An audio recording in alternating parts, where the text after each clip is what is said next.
Ciro Conte, entrevista. Bom dia, Mato Grosso. Agora aqui em Cuiabá, na capital de todos os mato-grossenses, 7 horas da manhã.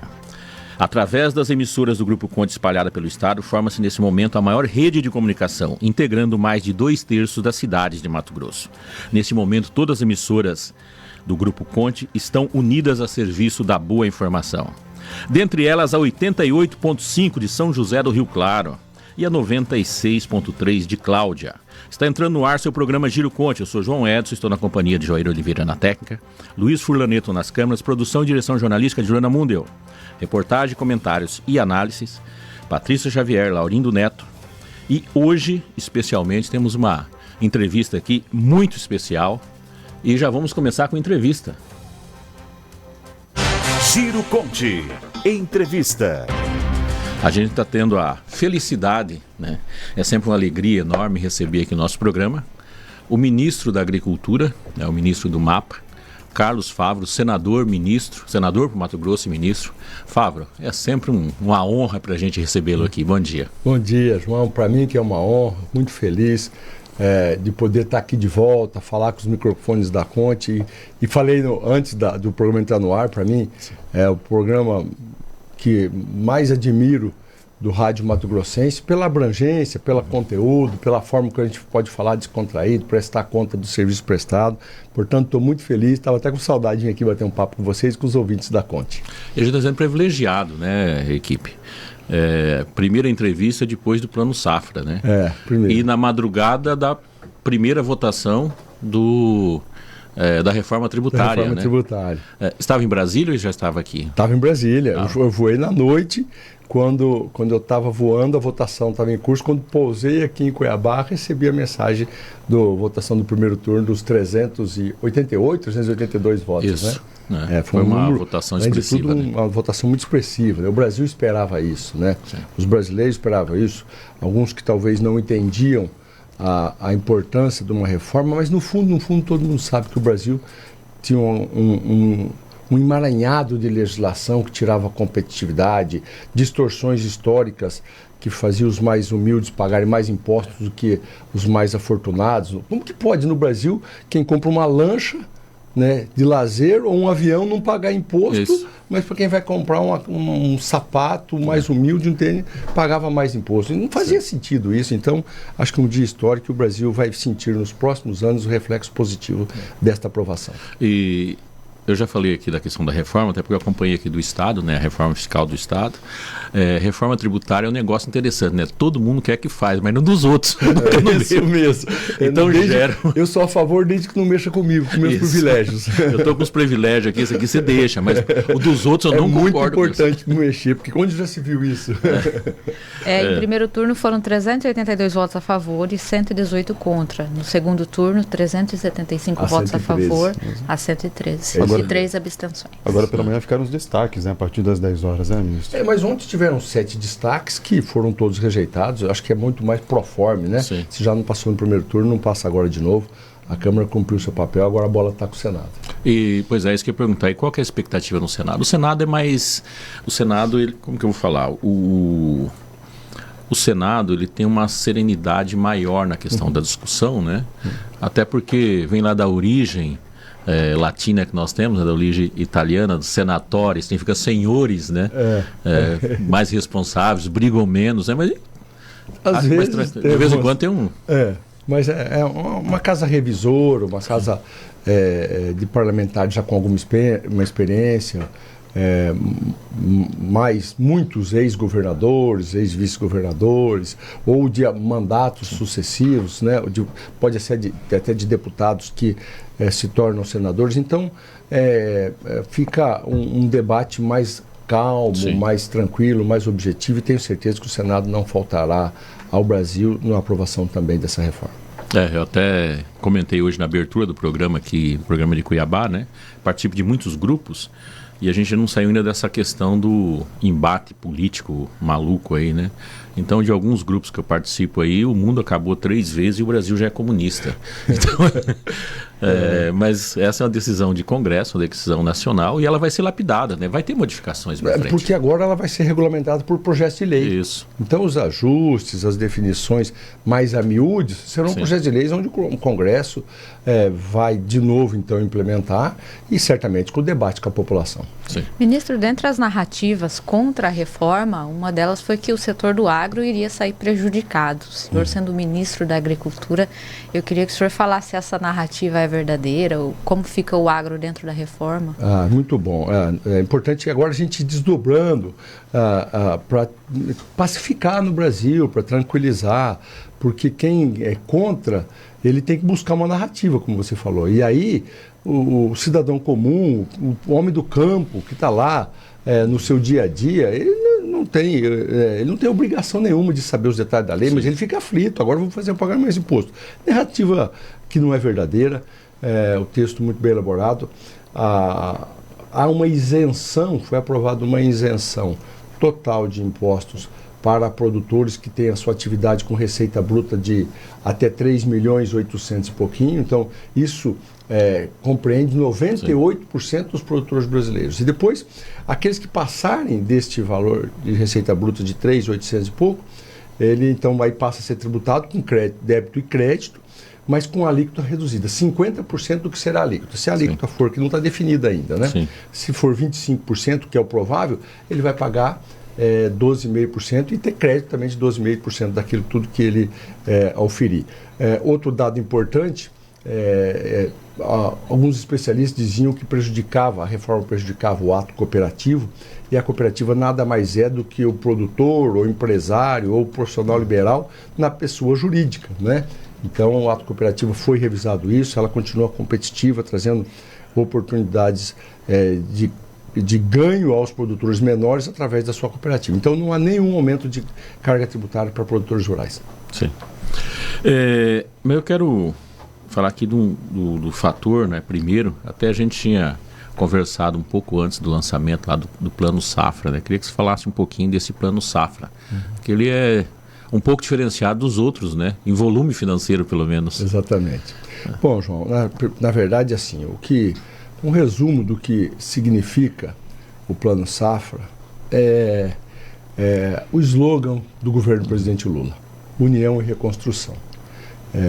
Veja bem, todos nós sabemos que a imensa maioria do agronegócio brasileiro não esteve com o presidente Lula na eleição. E é legítimo, faz parte da democracia, faz parte do que cada cidadão escolhe como seu representante na eleição, votar, apoiar, financiar dentro dos limites legais, tudo normal. Mas para nós a eleição acabou. Sim. E todos aqueles produtores e produtores que quiserem o fortalecimento da agropecuária brasileira encontram a porta aberta no governo do presidente Lula. E ele, ao lançar o primeiro Plano Safra deste seu terceiro governo, já vem com apoio total. Posso lhe garantir. O maior Plano Safra da história do Brasil, mais de 440 bilhões de reais, 30% de aumento com relação ao ano passado. Lembrando que o ano passado, entre a agricultura empresarial e a agricultura familiar, foram 340 bilhões, agora 440 bilhões de reais. Com a taxa básica de juros, a Selic de 2022, estava 12,75% ao ano. Hoje está 13,75%, 1% mais alta, ainda absurdamente essa taxa de juros. Apesar disso, não houve acréscimo de taxa de juros em nenhum programa e, ao contrário, alguns teve redução de taxa de juros. Tudo isso, no momento de austeridade fiscal, e a obrigação do governo fazer isso, só foi possível porque houve determinação do presidente Lula. Ele chamou o ministro Haddad, junto comigo, junto com o ministro Paulo Teixeira, e falou assim: eu quero fortalecimento da agropecuária, eu quero que tenha mais recursos, para que não possa acontecer o que vinha acontecendo nos últimos 4 anos, custeio. O produtor, na hora de plantar, chegava no banco, em agosto, setembro, já tinha começado a acabar recursos, investimentos paravam. Então foi um grande problema. Por isso eu falo, a união de quem votou ou não votou, não interessa, ele está ajudando. E a reconstrução é de políticas públicas eficientes, que investem, acredito, como foram nos 8 planos safras feitos pelo presidente Lula, e agora bate recordes. Fiquei muito feliz em poder estar participando desse plano safra histórico. Sim. Uma das questões que aqui, como a gente lida com o estado inteiro, né, o pessoal chia muito, hoje é o pessoal da pecuária, né? Questão do gado, tá? Caiu o preço lá para o produtor vender, questão do leite, né? Por que isso está acontecendo? Qual que é a grande razão disso? Olha, a pecuária de corte, como também a soja caiu um pouco de preço, até razoavelmente grande a queda, milho também, há uma acomodação mundial dos preços de commodities. Super safra brasileira, previsão de safra boa nos Estados Unidos, o dólar, a economia brasileira sendo fortalecida, o dólar caindo, isso também diminui o valor dos commodities que estão contados em dólar. Na questão do leite, há uma política de venda de argentinos e uruguaios acima da média para o Brasil, algo que era até setembro do ano passado 4 milhões de litros por mês. Hoje são 22 milhões de litros entrando, então está tirando a competitividade. O que nós precisamos fazer?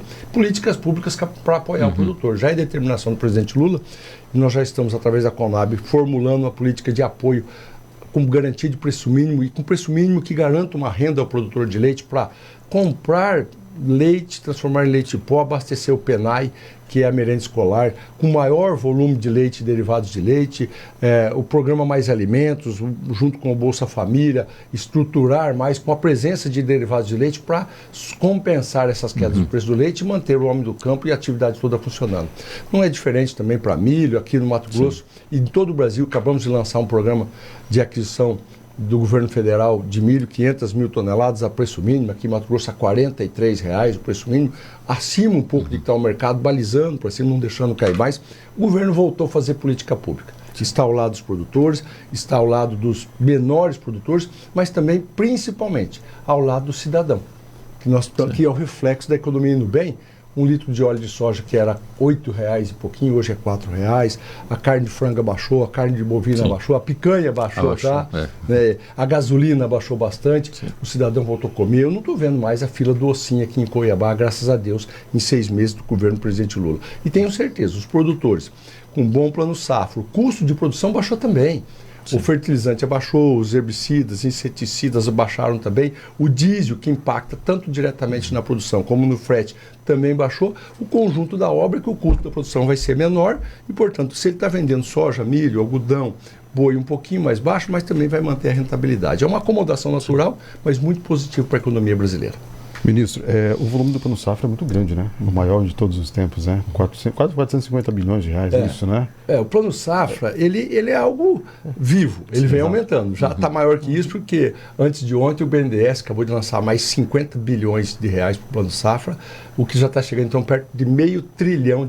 E ele vai aumentar daqui até... Ele não diminui disso, lançou com 440, vai chegar até o ano que vem, quando ele vence, com certeza acima de R$500 bilhão. E eu gostaria que o senhor explicasse para a gente, para quem está ouvindo entender um pouco melhor, ele é dividido em alguns setores, né? Por exemplo, custeio e comercialização, tem um volume destinado para isso, mas também tem um volume destinado para os programas, né? Tem programas de irrigação, tem programas também para renovação de frota, enfim, explica para a gente um pouco, detalhe um pouco para a gente o que é o Plano Safra em si.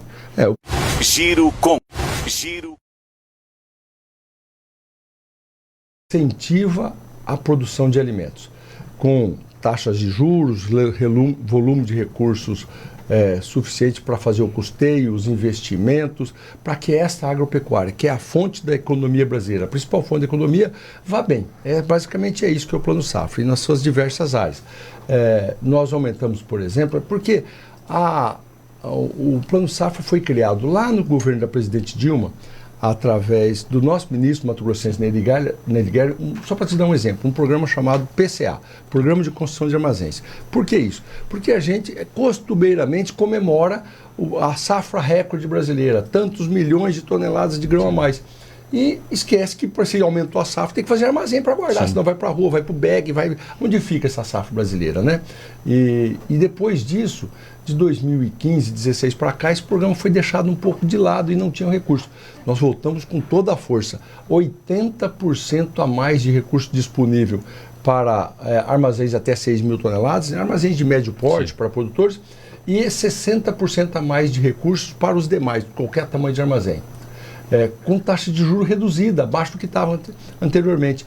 10,5% a menos para os grandes produtores, 10,5% de juros e 7% ao ano para médios produtores. Isso então vai permitir que haja um grande movimento de construção de armazéns, e isso gera emprego também na cidade, a metalurgia, a construção civil, quer dizer, é aquecer de volta a economia. Esse é só um exemplo do que o Plano Safra faz em prol da economia brasileira. Somente nessa área de programa são mais de 100 bilhões de reais, é próximo disso, né? 100 bilhões de reais, principalmente apoio à comercialização, investimento, e o maior aumento de todos, e foi uma decisão que nós tomamos, de aumento de custeio, João. Sim. Porque na medida que os preços dos commodities abaixaram, soja, milho, tal, abaixou, nós falamos já um pouquinho disso no começo da entrevista, muitas vezes o produtor até deixa de lado o momento de comprar um trator novo, uma semeadeira nova. Ele vai com aquela velha mesmo plantar mais um ano, mas não pode faltar dinheiro para comprar o adubo, a semente, o herbicida na hora certa. Então, mais volume, isso foi o que mais cresceu, com juros compatíveis, foi o que nós destinamos, e podem ter certeza, todos os produtores. Inclusive já está acontecendo. Quando que entra em vigor? O Banco do Brasil, desde segunda-feira, já está acatando propostas, já está financiando, colocando dinheiro na conta dos produtores. De toda a rede bancária, são 21 instituições brasileiras, também é um recorde de instituições, distribuindo recursos do Plano Safra brasileiro. 7h16, nós estamos entrevistando o ministro da Agricultura, Carlos Favaro, e agora nós vamos lá para Pontes Lacerda, nosso parceiro Antônio Luiz. Bom dia, Antônio Luiz. Bom dia, João. Bom dia, ministro Favaro. Prazer tê-lo aqui na Rede Conte, no interior de Mato Grosso. O assunto são as áreas úmidas consideradas, por parte de decreto e também por questões ambientais, tanto no Araguaia como também aqui no Guaporé, na região de Vila Bela da Santíssima Trindade, que tem inviabilizado, vamos dizer assim, até investimentos por parte do setor produtivo, já que há a dificuldade do licenciamento ambiental destas áreas. O que o MAPA pode fazer para somar com esse setor que vem sendo prejudicado? Antônio Luiz, de Pontes Lacerda. Olha, muito bom, Antônio Luiz, é importante isso, eu sei da insegurança causada em produtores nas regiões do Guaporé e também do Araguaia mato-grossense com relação a esse tema. O MAPA tem e pode fazer isso através da Embrapa e demandando o IBGE, o uso e ocupação do solo, o estudo científico, através da ciência. Não adianta a gente ficar, por um acha que é isso, outro acha que é aquilo, e um erro, chamar de Pantanal do Araguaia, não é Pantanal, é outro bioma, está aqui perto de Cuiabá. As pessoas gostam de confundir muitas vezes para criar teorias, criar narrativas. Então nós estamos demandando o IBGE, que pode fazer o estudo exato do uso e ocupação do solo, e deve fazer isso, e a ciência, através da Embrapa, para que possa definitivamente comprovar como deve ser o uso e ocupação dessas áreas, para que possa trazer tranquilidade aos produtores brasileiros, em especial mato-grossenses. Queria falar agora sobre o PAC 3, que acho que é um dos motivos da sua visita a Cuiabá, que é a questão da recuperação de estradas vicinais. Como que vai funcionar isso? Olha, João, o PAC 3, ele está próximo para ser relançado, ele está numa fase final de formulação dos programas. Inclusive, eu na terça-feira me reúno com o ministro Rui Costa, ministro da Casa Civil, para validar. Pela primeira vez na história, o Ministério da Agricultura terá pelo menos 2 PAC, 2 programas de aceleração de crescimento, e isso está sendo muito a miúde, bem tratado, para trazer recursos em 2 áreas. A primeira, na conversão de pastagens em áreas de agricultura, ou pode ser de pastagens mesmo. Combater a degradação de áreas antropizadas. Isso vai fortalecer a economia, vai aumentar a produção, a geração de emprego, a geração de renda e combater o crime ambiental. É importante dizer que esse Plano Safra, uma outra grande novidade, que é o primeiro Plano Safra da história, que é o Plano Safra de Agricultura de Baixo Carbono. Todo ele. O que é? Antes era um programa aqui ou acolá. Hoje ele é todo. Tudo que você fizer de boas práticas, você vai ter um prêmio, com redução de taxas de juros e incentivo às boas práticas. E não podia ser diferente, então, no PAC. O PAC também, então, terá. A ideia é algo em torno de 100 bilhões de reais para os próximos 4 anos para programas de conversão de pastagem para pequenos, médios e grandes produtores, para comprar calcário, para comprar equipamento, para comprar fosfato, para transformar áreas produtivas. E um outro PAC, a primeira vez da história, dentro do Ministério da Agricultura, para a recuperação de estradas vicinais. Eu digo sempre, é uma experiência de vida, né? E quanta gente não sente isso? Todo mundo sonha com um asfalto na frente do seu sítio, da sua propriedade, para o bem-estar, para ir e vir com tranquilidade. Mas é impossível fazer isso num país continental como o Brasil. Mas aquele que não tem um asfalto na frente da sua propriedade, o mínimo que ele espera é que não tenha uma ponte de madeira caída, que não tenha um atoleiro todo ano, na hora que ele está tirando a sua produção, o caminhão de leite, o ônibus escolar, que vai levar as crianças da zona rural para a escola, sabe a hora que vai, não sabe a hora que volta, quer dizer, uma tranquilidade no campo. Por isso, nós então criamos um programa que já existia, mas agora está fortalecido, parceria com entidades de produtores, para que nós possamos colocar recursos em convênios do Ministério da Agricultura e recuperar, substituir ponte de madeira por galerias tubulares, bueiros ármores, cascalhamento, embaulamento, fazer um serviço de muita recuperação e a ligação com as áreas asfálticas. Aqui em Mato Grosso nós já estamos dando início neste programa. A ideia é dentro de um pacote de obras de infraestrutura, não só do Ministério da Agricultura, mas também do Ministério dos Transportes, do Ministério da Integração Nacional. Serão então algo em torno de R$500 bilhão, 500 milhões de reais de obras novas e outros 500 milhões de reais em recuperações de asfalto, de obras novas de pavimentação, viadutos, infraestrutura, obras de arte, quer dizer, R$1 bilhão que deve ser lançado nos próximos meses.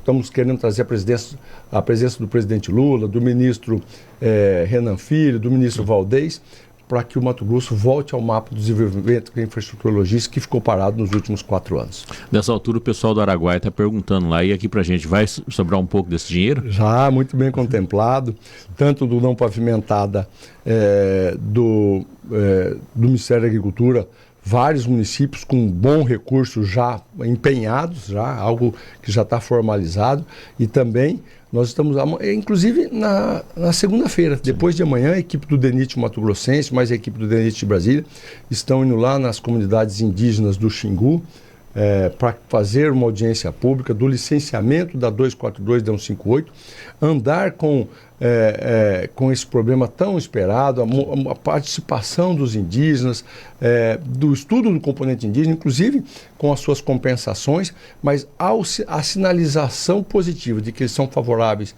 a essa obra, a conclusão da 242, vai ser então emitido pelo IBAMA a licença provisória. Isso pode desmembrar a licença provisória e LI para aqueles trechos que não têm componente indígena. Então, a expectativa é que nós consigamos ainda esse ano pavimentação asfáltica recomeçando a 242 nos extremos dela, depois de Gaúcha do Norte e lá perto de Querência, e também o início de obras de pavimentação no trecho que falta ainda na 158.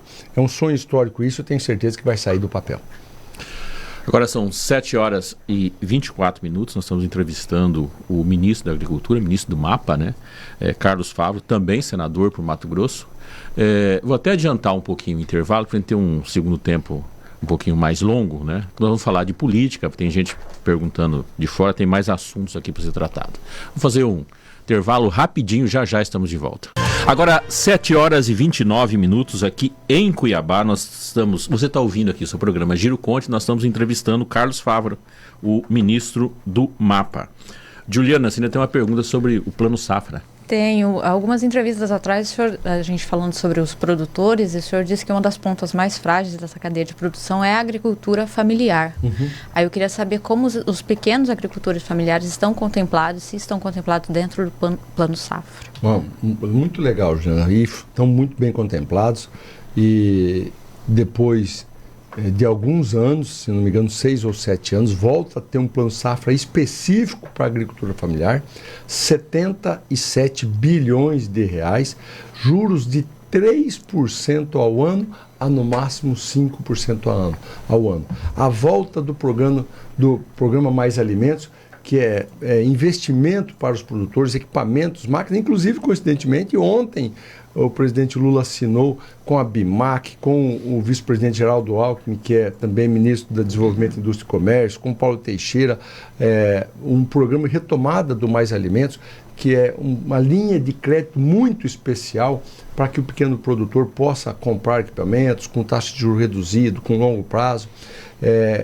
Compra de produtos da agricultura familiar voltando a todo vapor através do PAA, que é o Programa de Aquisição de Alimentos, para o Bolsa Família, o PENAI para a merenda escolar. Enfim, é acreditar de novo no homem do campo, sem deixar de falar também da titulação de terras. Nós vamos estar nos próximos dias vindo aqui a Mato Grosso com mais de 1.400, 1.500 títulos para assentados e pequenos produtores através do INCRA. Então é o fortalecimento da agricultura familiar em parceria com o Ministério da Agricultura e a determinação do presidente Lula.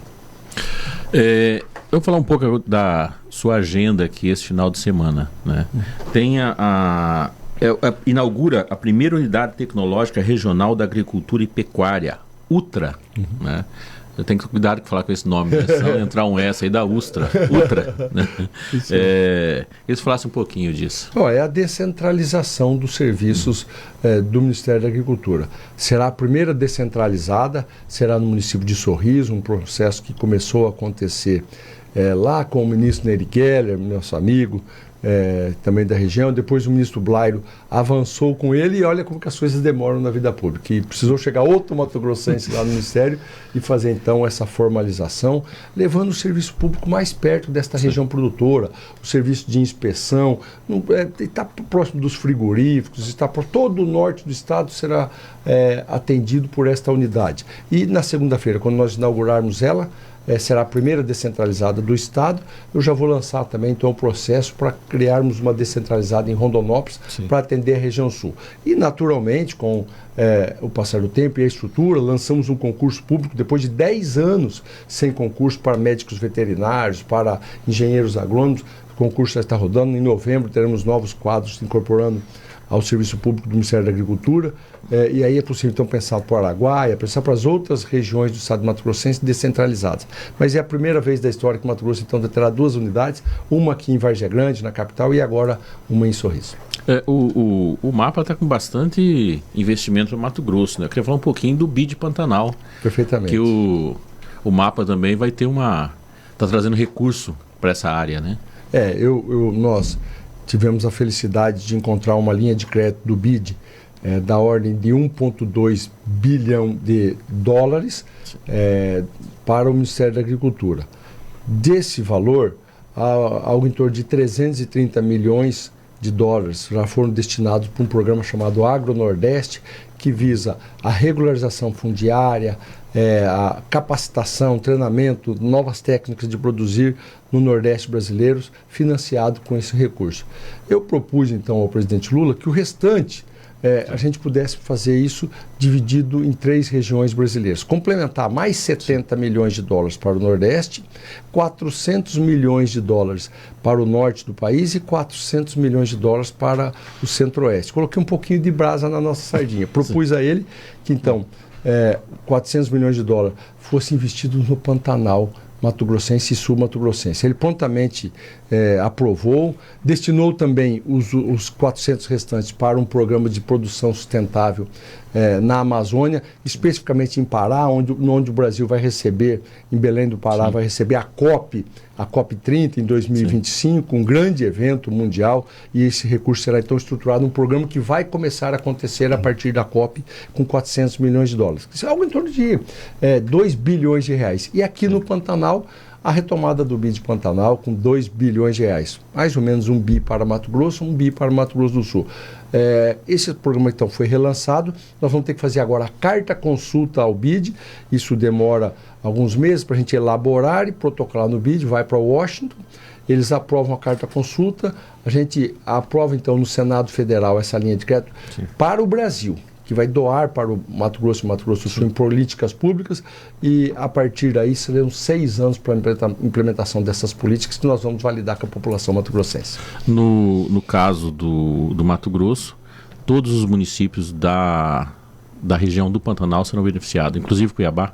Todos, inclusive Cuiabá. O projeto originário, começado lá por Dante de Oliveira, previa a pavimentação asfáltica de algumas rodovias. Como já se passaram mais de 20 anos, muita coisa mudou. Por exemplo, tem lá no programa do BID Pantanal original, a pavimentação de Chapada dos Guimarães a Campo Verde, já está pavimentado hoje. O programa de água em Cuiabá. Básico e água para Cuiabá. Está terceirizado, está privatizado e avançando. Então vai ser retirado. Mas nós vamos fazer investimentos. E a ideia é essa, eu quero validar. E já começamos uma primeira espécie de audiência pública, já falamos com a sociedade civil organizada. Saneamento básico, Várzea Grande, Livramento, Poconé, Santo Antônio, Barão, Cáceres, Nobres, Rosário, Acorizal, também outras políticas públicas que podem ser implementadas, desassoreamento, projeto de microbacia, investimento em calcário, enfim, tudo aquilo que promova a agropecuária, o desenvolvimento sustentável, o turismo, né, serão discutidos com a sociedade para que nós possamos então implementar um grande programa de revitalização do Pantanal mato-grossense, que é um legado que o presidente Lula quer deixar para esse nosso país. Pantanal Sul Mato Grossense não está com muito ciúme não, né? Não, é igual, dele. Porque tem um bi para eles também, eles já estão definidos, o governador Riedel já vinha fazendo um grande programa de desassoreamento da bacia do Taquari, que foi uma lástima. Hoje se atravessa o Taquari praticamente a pé em todos os lugares, e a inundação, o alagamento, que ele saiu da caixa, o alagamento de praticamente 1.100.000 hectares foram alagados com esse assoreamento. Ele vai fazer um processo, então, de desassoreamento e contenções através de microbacias. E outros programas. Parece que a questão de esgoto sanitário não é a prioridade nos municípios do Pantanal Sul Mato Grossense, porque lá praticamente todos já são concessionados. Sim. Então, cada um com as suas particularidades, mas esse R$1 bilhão tem certeza que será bem utilizado no Mato Grosso do Sul também. A recuperação ambiental e a sustentabilidade, então, está perpassando por todos os programas previstos pelo Ministério? Todos, Juliana. É inquestionável a necessidade de consciência da produção sustentável, e não há antagonismo entre produzir e preservar. Ao contrário, eu gosto muito de repetir isso. Nós temos grandes ativos para sermos os maiores produtores de alimentos do mundo. Gente vocacionada, terras propícias, máquinas, equipamentos de última geração, tudo isso é grande ativo para produzir muito. Mas nenhum ativo é maior do que clima. Porque se você tivesse todos os outros e vivesse num deserto, não ia produzir. Então, ao preservar o meio ambiente, ao preservar chuva na quantidade certa e na hora certa, e sol na quantidade certa e na hora certa, é a certeza que nós vamos estar produzindo para o resto da vida, para o Brasil e para o excedente, para o mundo, como segurança alimentar. É este o projeto. Nunca na história deste país tivemos, por exemplo, um plano safra ancorado com sustentabilidade. A ministra Marina Silva, a Marina Silva ajudou a construir o plano safra na parte da sustentabilidade, e ela é a nossa maior defensora a partir de agora. Portanto, produzir e preservar é um caminho para o Brasil, e nós vamos vender com muito orgulho isso para todo mundo. Entrando um pouquinho mais na parte política, eu ia perguntar justamente isso, como que está o convívio com a Marina? Que todo mundo ficava meio assim, a Marina vai dar problema com o Ministério da Agricultura. Como que está essa relação? Está indo muito bem. Eu sempre disse à Marina, quando nós nos conhecemos, que com o passar do tempo ela ia perceber que a gente tinha muito mais pontos em comuns do que divergências. E essa relação está se formando assim. Avançamos além de programas naturais, estamos falando muito de rastreabilidade, de certificado. Imagine bem, o mundo inteiro quer consumir produtos com sustentabilidade. Por mais que a gente se esforce, o presidente Lula tem se tornado o grande embaixador brasileiro. A volta das relações amistosas mundo afora voltou, aconteceu, e a abertura de mercado. Só o mapa, por exemplo, João, nós abrimos 24 mercados novos em 6 meses. Isso gera oportunidade de emprego aqui dentro. Um pai de família vai ter mais emprego a partir dessa abertura de mercado lá fora. Mas no aspecto da sustentabilidade, por mais que a gente se esforce, por mais que o presidente Lula fez um grande pronunciamento lá na Torre Eiffel, no show do Coldplay, dando orgulho aos brasileiros, falando de patriotismo, que está na hora da Europa e a América do Norte cumprir o seu papel com a sustentabilidade. Quem poluiu, que agora tem que pagar para despoluir o mundo. Apesar de tudo isso, é muito relevante também a presença da ministra Marina Silva, reconhecendo as boas práticas, incentivando as boas práticas e dizendo para o mundo que o Brasil, os nossos produtores, são sustentáveis. Ela disse isso, por exemplo, no lançamento do Plano Safra. Nós falamos dos crimes ambientais, desmatamentos ilegais, das queimadas ilegais, ela disse, menos de 2% dos produtores brasileiros cometem crimes ambientais. A imensa maioria, mais de 98%, tem boas práticas. Olha que frase bonita para os produtores. E nós temos que colocar esses 2% lá de fora, para que todos os outros tenham prosperidade. Então a relação com a Marina vai muito bem, é uma unidade dentro do governo, e eu tenho certeza, onde tiver divergências, com diálogos, a gente vai superar. Falando em divergências, uma das notícias que circulou no final da semana passada, até o início dessa semana, né, que existia um grupo, e aí deram o nome, grupo petista, tá? O PT é dividido em vários grupos, né? Estaria preocupado com o ministro da Fazenda, Carlos Favaro, e estava pedindo a cabeça dele, né? Até onde isso é verdade, como é que foi? Porque muitas vezes a fofoca fora é diferente de quem está dentro vivenciando, né? Oficialmente não teve nenhum pedido de cabeça, não, de desligamento.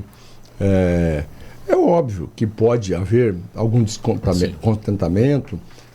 Como disse o próprio presidente Lula, governar não é fazer uma confraria, não é um ajuntamento de amigos para discutir política pública, tomar uma cerveja, comer uma comida lá. Isso não é governar, ainda mais num governo de coalizão, onde tem diferentes correntes políticas trabalhando por um objetivo que é o bem-estar da população brasileira. Isso são palavras do presidente. Então, pode haver divergências da forma de governar o Ministério da Agricultura, mas não há nenhum extrapolamento das relações, não, de jeito nenhum. Tenho ótimas relações com a bancada do Partido dos Trabalhadores, com a presidente Gleisi Hoffmann, com os ministros. Pode ter alguma divergência, mas não foi nada oficial, acho que muito mais a título de especulação. De certo, né, e é óbvio, faz parte também da política, muitos pretenderem a cadeira do Ministério da Agricultura, né? Uma cadeira tão importante para o desenvolvimento desse país. E é natural pleitear tudo, mas eu estou muito tranquilo, muito feliz. Disse muitas vezes ao presidente Lula, desde quando ele me convidou para ser ministro, que vivo um momento histórico da minha vida, feliz em poder estar participando desse projeto de reconstrução do Brasil com políticas sociais importantes, de desenvolvimento também importantes, as políticas voltando a acontecer, e faço isso no período na frente do Ministério da Agricultura e posso, se ele achar necessário, continuar fazendo isso como senador da República no Congresso Nacional ajudando. Mas não há nada de oficial nisso e eu estou muito feliz e vou continuar contribuindo com o Ministério da Agricultura junto com o governo do presidente Lula. Pois é, a notícia que chegou aqui, pelo menos para mim, né, foi justamente essa questão, que o Lula estava falando muito o nome do senhor, elogiando demais, estava causando uma ciumeira, principalmente por questão das relações internacionais. Mas o ministro já pegou um bordão do presidente, né? Nunca antes na história desse país, ele já disse 3 vezes nessa entrevista. A convivência faz essas coisas. Olha, né? eu vou te dizer, quem... Se não quiser gostar do presidente Lula, não conviva com ele. Não converse com ele. A partir do momento que você conhecer. E ontem eu vi isso, essa frase saiu mais ou menos desse jeito do presidente do Progressista, Ciro Nogueira, né? Sim. Olha, o Progressista está votando com o governo, Arthur Lira, presidente da Câmara, é do Progressista, o Aguinaldo Ribeiro, que foi o relator da reforma tributária, é do Progressista. Ciro, vá lá, venha conversar com o Lula, ele está te chamando, venha bater um papo com ele. Olha, é melhor não ir porque eu não resisto a 15 minutos de conversa com o Lula e eu já vou estar junto com ele. Porque o presidente Lula é encantador mesmo, uma pessoa humilde, mas muito sábia, que consegue fazer as coisas acontecerem. Para dizer o que é o presidente Lula, né, tomar um pouquinho do seu tempo, eu vi um comentário de um analista, um jornalista como vocês, há poucos dias atrás. Disseram que o presidente Lula, no governo 1 dele, no primeiro governo, teve sorte na área econômica, porque ele pegou o Brasil arrumado do Fernando Henrique Cardoso. Tá bom, tudo bem, teve sorte, é fato que o Fernando Henrique e toda a equipe fizeram um grande trabalho de estabilização da economia. Depois, no Lula 2, teve a crise mundial, a quebra do Lehman Brothers, uma crise mundial na economia acontecendo ali por 2008. O presidente Lula disse, o Brasil está preparado, aqui não vai chegar mais do que uma marolinha, e não passou mesmo uma marolinha. Alguns diziam, esse Lula teve sorte de novo. 6 meses do terceiro governo, a inflação caiu drasticamente, os alimentos, a gasolina abaixou, a economia melhorou, o grau de investimento, as agências de rating dizendo que o Brasil vai voltar a ser grau de investimento, a geração de emprego, as oportunidades, os empregos voltaram, o menor índice de desemprego do Brasil desde 2015, 8% de desemprego somente. só não venha dizer que o Lula tem homem de sorte de novo, né? Ele pode ter sorte, mas competência certamente tem na equipe econômica. O Haddad está indo muito bem e o Brasil voltou, o Brasil vai prosperar, estamos no rumo certo. Mas no mundo místico é melhor conviver com quem tem sorte que quem tem azar, né? Não tenha dúvida, né? Se tudo isso para o componente de sorte tiver que fazer parte, então o presidente Lula tem um homem de sorte. Porque difícil é com azarado. Neto. Ministro, a gente estava falando sobre política aqui, já que o professor Jones tocou nesse assunto, vamos ver aqui um pouco mais para Mato Grosso. O seu partido, PSD, deve disputar a eleição na maioria dos municípios no próximo ano, né? Eu acredito que o senhor deve estar trabalhando junto com a direção do partido, estruturando os municipais. Como é que está essa estruturação dos municípios? Como é que o senhor está trabalhando isso, as composições já, discutindo, e Cuiabá especificamente? Não dá para falar de política sem falar de Cuiabá. Claro, perfeitamente. Que é a capital do estado. Perfeito. Ontem surgiu um comentário de que, mais uma vez, o senhor teria conversado aí com o deputado Eduardo Botelho, que é presidente da Assembleia, teria feito um convite para ele se filiar ao partido do senhor. E como é que está esse convite? Realmente existe convite? Existe uma janela? Existe um tempo para isso? Explica para a gente se realmente partiu do senhor isso ou não. Perfeitamente. Nós nos reunimos há alguns dias atrás, a executiva do partido, deliberamos então a formatação dos palanques eleitorais nos 141 municípios mato-grossenses, da forma mais democrática, regionalizando, o líder dessa região, o fulano de tal cuida da formação do partido e das candidaturas nessa região.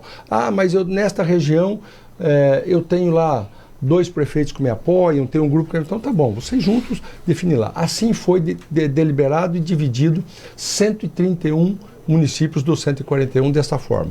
Os 10 maiores municípios, então, será um tratamento um pouco mais diferenciado, com um olhar mais clínico, aí eu vou participar diretamente. Os outros 131, superficialmente, foi delegado aos nossos parceiros, vou participar, tem companheiro em todos os municípios, vou participar, mas em função do tempo, de estar mais longe um pouco em Brasília. Agora os 10 maiores municípios, então vamos me dedicar um pouco mais junto com os companheiros na formação desses palanques. Não dá para discutir eleição em qualquer estado sem falar da capital. Sim. É muito importante o PSD participar da discussão, da elaboração de um plano de governo para Cuiabá e, inclusive, de ter candidaturas. O convite ao presidente da Assembleia Legislativa, Eduardo Botelho, ele é fato, consumado, ele é muito bem-vindo, ele e o grupo dele político ao PSD. Ele tem o tempo dele para tomar essa decisão. Eu o encontrei no sábado passado, há praticamente 8 dias atrás, batemos mais uma vez um papo, sem nenhum tipo de pressão, mas dizendo, veja bem, todo mundo começa a se movimentar. Certamente o nosso grupo político, do grupo do presidente Lula, também está fazendo isso. O Partido dos Trabalhadores, o PV, o PCdoB, todo mundo está fazendo isso em todos os estados brasileiros. Certamente vão discutir a capital de Mato Grosso também. Em determinado momento eu posso ser chamado para discutir Cuiabá com o Partido dos Trabalhadores aqui, e é uma tendência natural. Sim. Mesmo o Botelho vindo para o PSD, ele sabe que vai caminhar neste grupo político. É aqui que será a candidatura do PSD. Se eu for chamado e perguntar, Fábio, você tem candidato a prefeito em Cuiabá? Nós temos bons quadros, nós temos o Wilson Santos, ex-prefeito, nós temos, por exemplo, o Júnior da Verdão, presidente da FEComércio, é um quadro importante do PSD, mas não manifestaram interesse em serem candidatos. Então, eu tenho que ser verdadeiro. Olha, se o Botelho não finalizou, eu dizer, não tenho candidato a prefeito em Cuiabá. Tem dificuldade de apoiar um candidato do Partido dos Trabalhadores? Nenhuma. E aí, se essa construção evoluir e eu firmar o compromisso, não adianta mais depois eu fazer compromisso que terei candidatura própria. Então, é nenhum tipo de pressão, mas é ser verdadeiro, ser transparente. Política é isso, é o diálogo, a conversa. Então, pode acontecer que, se esse tempo demorar demais, acaba que, naturalmente, a gente firmando em torno de uma candidatura, por exemplo, do Lúdio Cabral, da Rosa Neide, e o PSD poderia fazer a composição de vice, o que viabilizaria, então, a gente lançar uma candidatura própria. Mas tudo tem tempo. Eu acho que o Botelho está fazendo um grande trabalho, está construindo muito bem, já se mostra como um dos favoritos à vitória, e é muito bem-vindo ao PSD, e o tempo natural da política vai fazer essa definição acontecer. Ministro, eu queria falar sobre a sua agenda aqui em Mato Grosso. Eu sei que hoje o senhor, saindo daqui, vai para Campo Verde. Sua agenda tem uma agenda longa no fim de semana. Segunda-feira o senhor está aqui na Expo Agro. Eu queria que o senhor falasse sobre essa agenda sua, nessa sua visita aqui a Mato Grosso. Será a primeira, Juliana, a primeira andança pelo interior de Mato Grosso, depois que me tornei ministro. Me dediquei muito à reestruturação do Ministério, me dediquei muito a algumas viagens internacionais, porque existia uma potencialidade, e existe ainda. Farei outra viagem internacional agora dia 21 de julho para a Coreia do Sul, Japão, Arábia Saudita e Emirados Árabes. Uma grande missão importante, abrir os mercados de carne bovina e suína para a Arábia, para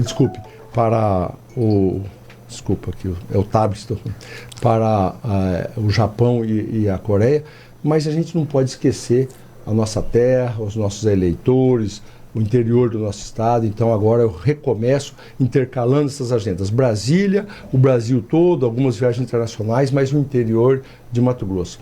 Vamos a Campo Verde, na Feira Agropecuária, já trazer boas novas para o município e para a região sul do estado, depois em Sorriso lançar a unidade descentralizada do MAPA, assinar um convênio junto com a Apex e a UNEM, a União, a entidade dos produtores de etanol de milho, para a promoção do DDG e do etanol de milho para o mundo. Então esse aporte financeiro da Apex com a Associação de Promoção será assinado na segunda-feira lá em Sorriso, junto com o presidente da Apex, Jorge Viana, os produtores de etanol, as indústrias mato-grossenses. Depois à tarde, final da tarde, a abertura da Expo Agro aqui em Cuiabá e retorno a Brasília. Depois, dia 11, tenho de novo em Lucas do Rio Verde, o início da perfuração do poço para injetar gás carbônico no solo, o que vai fazer a planta da FS, a primeira planta de etanol de milho do Brasil a ser carbono neutro, carbono negativo. É histórico isso também, então nós vamos estar no início dessas obras, fiquei muito feliz com o convite. É a retomada da agenda política e também de trabalho e prestação de conta também pelo interior do nosso estado, o que é importante para um também senador aqui do estado. Sem dúvida. Senador, essas viagens, a gente sabe que todo o governo, né, ele trabalha com planejamento. Esse conjunto de viagens que vai frente está previsto o quê? Por exemplo, vai para a Coreia do Sul, para a Arábia Saudita. O que vem de bom disso? Olha, a expectativa, antes ainda da viagem, nós já abrimos, João, 25 mercados pelo mundo afora, 24 mercados novos abertos. Por exemplo, o Brasil até fevereiro não vendia carne bovina e carne suína só enlatada e cozida para o México, Sim. o que era praticamente restrito. O México é um mercado do tamanho do Brasil e o fornecedor para eles era basicamente os Estados Unidos. Abrimos esse mercado. Quando a gente abre esse mercado, é oportunidade. Primeiro, para o produtor, que vai ter mais um comprador do seu produto e pode então valorizar a arroba do boi aqui, mas para o campo frigorífico, para a geração de emprego. Os brasileiros vão ter mais emprego, mais oportunidade, renda para os brasileiros. Abrimos o mercado. Outro mercado importante é a Indonésia. Quase 300 milhões de pessoas tiveram um problema sanitário de febre aftosa, praticamente exterminou o rebanho bovino da Indonésia, e o Brasil passou a ser fornecedor de carne bovina, 21 plantas frigoríficas vendendo para a Indonésia, e agora vamos ampliar isso para 30, 40 plantas frigoríficas. Mais oportunidades. Passamos a vender algodão brasileiro para o Egito.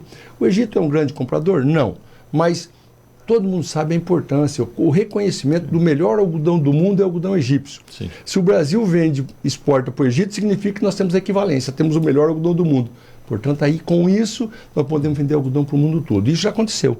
Ampliamos e somos 40% da importação do algodão da China. Da importação da China, o maior consumidor do mundo, nós já vendemos 40%. O Brasil vende 35% do carne de frango do mundo.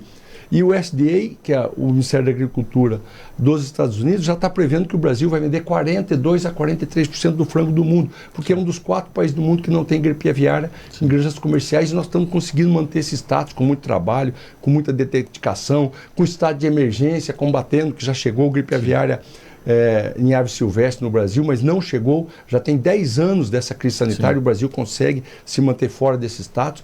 Então, nós devemos anunciar semana que vem, eu só não vou falar o santo, só não vou falar o país, Sim. a ampliação significativa da venda de frango para um país da Europa, um grande consumidor que vai abrir mais oportunidades. É a agenda nacional e internacional trazendo oportunidades e gerando emprego aqui dentro para melhorar a vida das pessoas. 7h54. O tempo voa, hein? 1 hora passou. Conversa boa, vai rápido. Vai longe, né? Neto, até segunda. Forte abraço, até segunda. Juliana. Até segunda. Ministro, é sempre uma alegria recebê-lo aqui, sabe, do carinho que a gente tem, né? Queria agradecer muito por ter privilegiado a gente. Eu sei que todo mundo quer entrevista, a gente ter tido esse privilégio desse papo aqui, dizer que os microfones da Conte sempre vai estar à sua disposição. Se tiver alguma informação, algo que a gente não perguntou, quiser falar, fique à vontade. Não, eu agradeço muito, mais uma vez, a oportunidade. Eu pedi para a Cici, que está aqui nos acompanhando, que também é uma mato-grossense, que está morando em Brasília, cuidando da nossa assessoria. Ela fazendo a agenda, ela falou assim, ó, segunda-feira nós vamos falar lá na Conte de manhã, antes de sair para Sorriso. Eu falei, não, é uma delícia ir lá falar, rever os amigos, agradecer aqui ao diretor-presidente Rodrigo Barbosa e toda a equipe, todos vocês que nos recebem também, e todo mundo que está no interior também nos ouvindo pelos microfones da Conte. É a maior cobertura do rádio mato-grossense, então é muito bom estar falando aqui. Mas eu falei assim, mas segunda, se eu gosto tanto do Giro Conte, quem sabe a gente antecipa, e vocês prontamente anteciparam. Estou muito feliz, então, de ter vindo aqui nessa sexta-feira, trazer as novidades do Plano Safra, de todo o governo do presidente Lula, os avanços. Eu deixei de falar aqui, por exemplo, a retomada de obras, 71 obras, João, só para você ver como que um governo começa a retomar. 71 obras de escolas e creches paralisadas ou inacabadas do governo federal, convênios do governo federal aqui no estado de Mato Grosso, foram retomadas. Todas estão em obra para entregar para a população. Minha Casa Minha Vida, o presidente já veio, entregou casas em Rondonópolis e já retomou, por exemplo, 4.430 casas em Barra do Garças, há 10 anos paralisadas as obras, já dinheiro na conta. O Rodoanel de Cuiabá, 120 milhões de reais é do governo federal e está o dinheiro na conta para essa obra tão importante, para dar dimensão. Então, poder vir aqui, prestar conta de tudo que está acontecendo, o Brasil no rumo certo, o Brasil voltou, eu estou muito feliz e agradeço a todos e desejo um bom final de semana. Eu queria fazer uma observação. O presidente Lula perdeu a eleição aqui e tem todos esses investimentos. Isso é política de Estado. Quando a gente fala que é preciso deixar a eleição para trás, é esse tipo de coisa que estamos falando, né? E aproveitar que o senhor falou da sua assessoria, queria agradecer. A assessoria do ministro é excelente, sempre competente, sempre muito nos atende com muito carinho. Muito competente mesmo. Fiz questão de tirá-la aqui do Mato Grosso e levar a morar em Brasília um período. E se tem uma coisa que a gente deseja, é ter prefeito, governador, presidente com sorte, viu? Que a gente não quer, gente azarada. Com sorte e competência. Competência. Aí as duas coisas juntas vai longe, né? Isso mesmo. Giro Conte.